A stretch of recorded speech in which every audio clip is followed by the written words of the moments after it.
Now, you might not have used a messaging API in your code before, but chances are high that you've interacted with one. If you've ever gotten a message from an airline that your gate has changed, or received a message from a hotel saying, "Hey there, you're in room 402. You can actually check in early at 2 p.m." Odds are that was probably sent from a messaging API.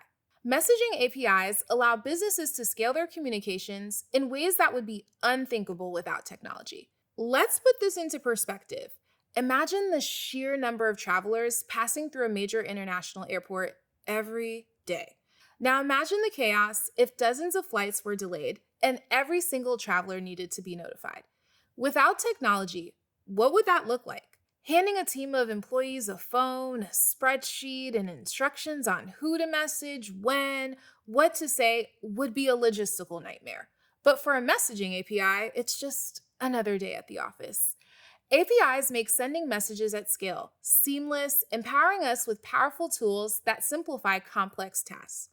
With just a little code, you can handle layers of logic, customize your messages, and send with ease, turning what could be a disaster into a smooth operation. For example, we could tell a messaging API to always include a traveler's first name when sending them a confirmation message that they've booked their flight, just to add that personal touch. We can easily find our traveler's name and phone number in our customer database, programmatically send these useful, personal tidbits of information to our messaging API, and voila! All in a fraction of time it takes you to say, "Sorry your flight is delayed. Enjoy $20 to use at the restaurant next to your gate while you wait." Messaging APIs are powerful and programmable, but how do we tell them what to do? How do we send, receive, and program messages ourselves? That's exactly what we're going to cover here. In this liftoff, we're gearing up to explore the foundational concepts of SMS. We'll navigate through sending and receiving messages across various channels using the Twilio Messaging API.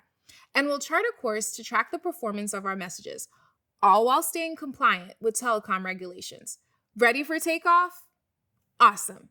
Let's switch our phones to airplane mode, fasten our seatbelts, and get ready to lift off into the world of messaging APIs.